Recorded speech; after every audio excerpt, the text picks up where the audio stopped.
Kita lanjutkan, tadi salah satu penyusun sistem peredaran darah itu adalah darah. Nah, tentunya kalian sudah tahu darah itu yang seperti apa.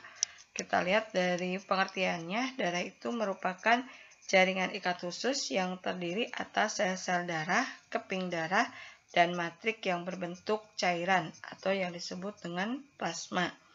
Jadi, darah itu ada 3 komponen, ada sel-sel darah, ada keping darah, dan ada matrik yang berbentuk cairan yang disebut dengan plasma.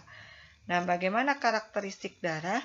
Karakteristik darah yang pertama, darah itu lebih berat dan lebih kental dibandingkan air, kemudian memiliki bau yang khas, pH-nya berada di kisaran 7,35 sampai dengan 7,45. Kemudian karakteristik yang kedua, memiliki warna yang bervariasi, mulai dari warna merah terang hingga merah kebiruan. Variasi warna ini dipengaruhi oleh kadar oksigen yang dibawa oleh sel darah merah itu sendiri. Jadi kalau darahnya berwarna merah, artinya kadar oksigen yang dibawa oleh sel darah merah tadi banyak. Sementara kalau darah kita berwarna merah kebiruan, artinya darah kita membawa oksigen dalam jumlah yang kecil. Karakteristik yang ketiga adalah volume darah yang beredar di dalam tubuh kita jumlahnya 8% dari berat badan kita. Biasanya orang dewasa yang sehat itu memiliki darah sekitar 5 liter. Nah, volume darah pada laki-laki lebih banyak dibandingkan dengan volume darah pada perempuan. Volume darah ini bergantung pada ukuran tubuh dan berbanding terbalik dengan jaringan lemak atau jaringan adiposa di dalam tubuh. Kemudian, darah sendiri tadi memiliki beberapa macam komponen. Nah, komponen-komponen darah ini dapat dipisahkan melalui teknik tertentu yang disebut dengan teknik sentrifugal. Kalau darah kita disentrifugal, maka hasilnya seperti yang terlihat di gambar ini. Akan terbentuk 3 lapisan.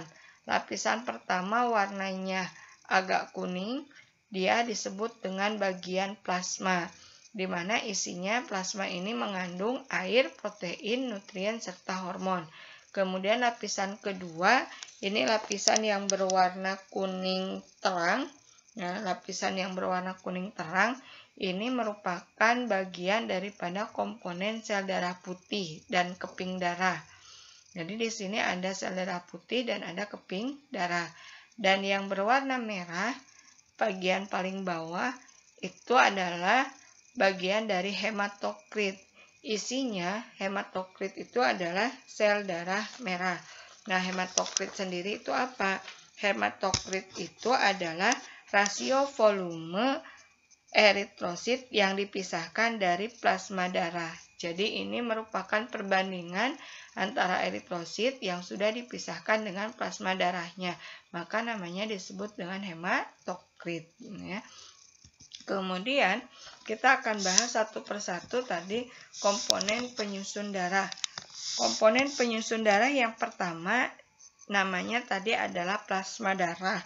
Plasma darah ini cairan berwarna bening kekuningan yang mengandung 92% air, 7% protein plasma, dan 1% bahan campuran organik. Nah, bahan campuran organiknya antara lain ada glukosa, kemudian ada lemak, kemudian ada urea, asam urat, kreatin, kolesterol, dan asam amino. Kemudian bahan campuran anorganiknya ini ada garam mineral yang antara lain dia mengandung natrium klorida, natrium bikarbonat, garam kalsium, fosfor, magnesium, besi, dan sulfat. Sementara gas darahnya ini mengandung oksigen, karbon dioksida, dan nitrogen. Jadi darah kita itu banyak mengandung komponen organik, anorganik, maupun gas darah. Kemudian yang kedua, masih plasma darah, jenis dari plasma darah. Nah, jadi plasma darah tadi kan mengandung protein plasma. Nah, protein plasmanya itu ada 3 jenis. Yang pertama namanya adalah protein albumin. Nah, protein albumin ini merupakan protein plasma yang paling banyak dibentuk ya, atau paling banyak dari jumlah plasma darah. Kemudian albumin ini disintesis di hati dan berfungsi untuk menjaga tekanan osmosis dari koloid darah. Kemudian protein yang kedua namanya protein globulin. Nah, untuk globulin sendiri ada tiga, ada alfa globulin, ada beta globulin, dan ada gamma globulin atau imunoglobulin. Alfa dan beta globulin ini disintesis di hati, berfungsi sebagai molekul pembawa lipid, hormon, dan berbagai substrat lainnya. Kemudian kalau gamma globulin atau imunoglobulin merupakan antibodi yang berfungsi dalam imunitas tubuh dan disintesis di jaringan limfoid. Nah, albumin dan globulin ini disebut dengan protein penyusun serum, sehingga dikenal dengan serum albumin dan serum globulin. Serum itu sendiri adalah cairan darah yang tidak mengandung fibrinogen. Selain ada serum albumin dan serum globulin, di dalam tubuh kita juga terdapat serum lipoprotein, yaitu senyawa biokimia yang mengandung protein dan lemak. Serum lipoprotein ini dapat berupa enzim, antigen, ataupun toksin.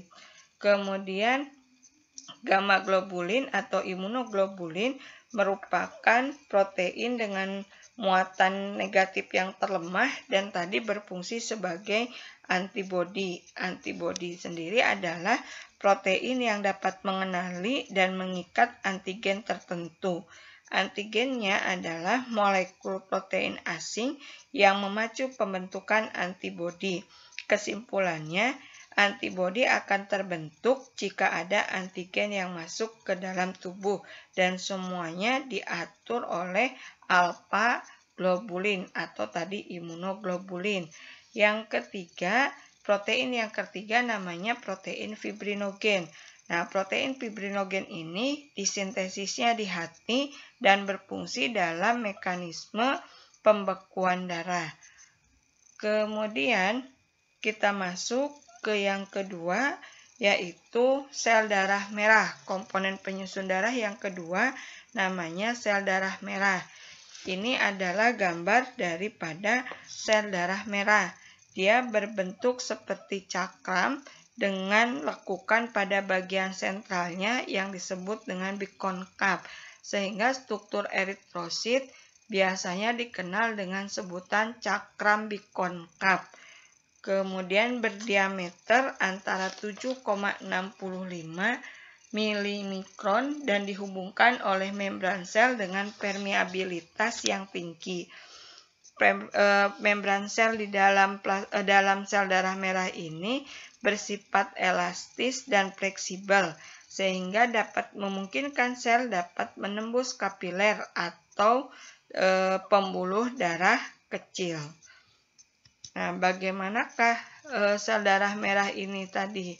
Sel darah merah kita tiap selnya mengandung 300 juta molekul hemoglobin, di mana hemoglobin ini merupakan senyawa yang dapat mengikat oksigen.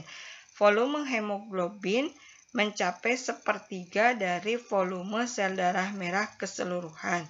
Nah, hemoglobin tadi disusun atau tersusun dari suatu protein yang disebut dengan globulin.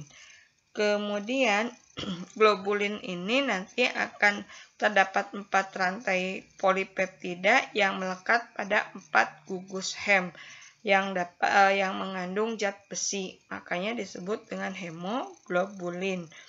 Nah, hemoglobulin ini tadi berfungsi untuk mengikat oksigen.